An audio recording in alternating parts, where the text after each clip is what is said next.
Lansing, Michigan. Good morning to you, Governor. Do you know if this security threat is over? Do you feel safe? Good morning. I have always felt safe. I am protected by the Michigan State Police, and they are an incredibly professional organization. But I do believe that there are still serious threats that groups like this group, these domestic terrorists, are finding comfort and support in the rhetoric coming out of Republican leadership from the White House to our State House. And so I remain concerned about safety and integrity going up to this election.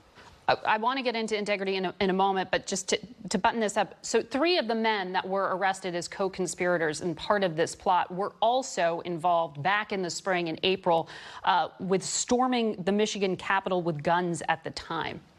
Governor, these are your constituents. How do you, in your state, unify things? I know you're talking about the president and rhetoric, but what do you do to deal with this? So, the center of all the work that we've been doing around COVID is trying to save lives. Whether people support me politically or they supported my opponent in the last election, my job as governor is to make sure that Michigan is a place where we are saving lives, we're following the science, we get our economy back on track. We have saved thousands of lives, studies have shown, by the actions that I took.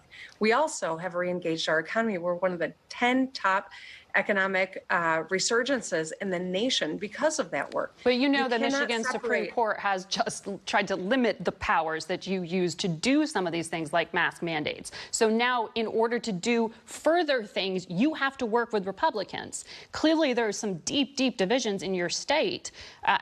Can you work with them, with the Republican-controlled legislature? Absolutely. I was raised in a household with a Republican parent and a Democratic parent. But the fact of the matter is we have to find common ground. And I think that's what's so important in this election. Joe Biden is the kind of guy who is deeply decent and has been known for collaborating and putting the interests of the public first.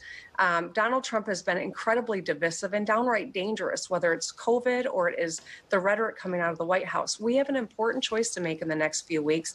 There are decent human beings on both sides of the aisle, but we need a leader who can bring them together. And that's why I'm excited about Joe Biden. You heard me ask the chairwoman about whether it's a Republican strategy to try to limit access to the vote because of all the litigation. She said it's Democrats who have litigation trying to essentially skew the vote.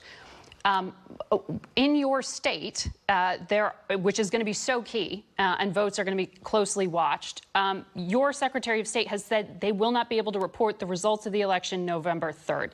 How long do you think it will take to know what the vote in Michigan was in a definitive way? Well, I'll start with this. Jocelyn Benson, our Secretary of State, is a national expert when it comes to election law. She has said we are going to get every vote counted and we're going to keep people safe as they go to vote. We're working closely with our Attorney General, Dana Nessel, who has been a fierce advocate of protecting people's right to vote. And we're all working in a coordinated fashion. Michigan will be able to announce results, but we are not going to have artificial deadlines set by people with political agendas. We're going to get this right. It will be soon after polls close. I'm not going to put a number on it, but we're going to get it right. And I want to remind Michiganders, you can vote today. You can go into your clerk's office and cast your vote today. So every day between now and November 3rd in Michigan is election day. And the more people that vote earlier, the more likely you'll be safe and get counted. Okay. Well, the law right now says if it's postmarked by November 3rd, as long as it arrives by November 17th, it'll count. And Republicans have objected to that length of time. But on the question of poll monitoring, in our poll at CBS News, in our Battleground Tracker, we found that half of the president's voters in Michigan think the president should encourage his supporters to go stand near polling places as watchers. Do you think this is going to be a problem in Michigan? Here's what I can say. We are prepared. We are prepared to make sure that this election goes smoothly. We're going to keep people safe as they go to the polls. And we will not tolerate anyone who's trying to interfere with someone's ability to safely vote. We are still in the middle of a global pandemic, which is why we're really encouraging people to avail themselves of the ability to vote absentee and drop off their ballot. Are you encouraged? Or to pop into a clerk's office. But given just what happened to you this week, Governor, I mean, are you worried about violence on election day or around it? I'm not worried, but we are preparing to make sure that we do everything to keep people safe. And I've got incredible confidence. I know that the people of Michigan want to vote. We see how high the stakes are in this election. We're going to have historic turnout, and we're going to do it right. You are a surrogate for Joe Biden.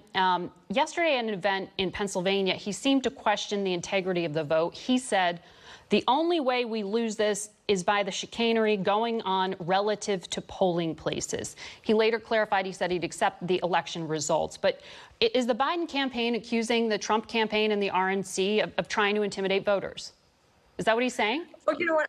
I think that a reasonable person could draw the conclusion that the efforts to undermine the Postal Service, to undermine mail-in balloting, the efforts to claim that if you don't have a result at the moment the polls close, that it's not legitimate, all of those are efforts to undermine people's confidence in this election. I think that's what Joe Biden was trying to communicate.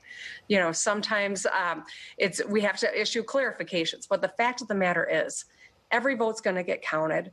We've never had a significant issue with fraud via mail-in balloting, and that's why the president himself avails him of it regularly.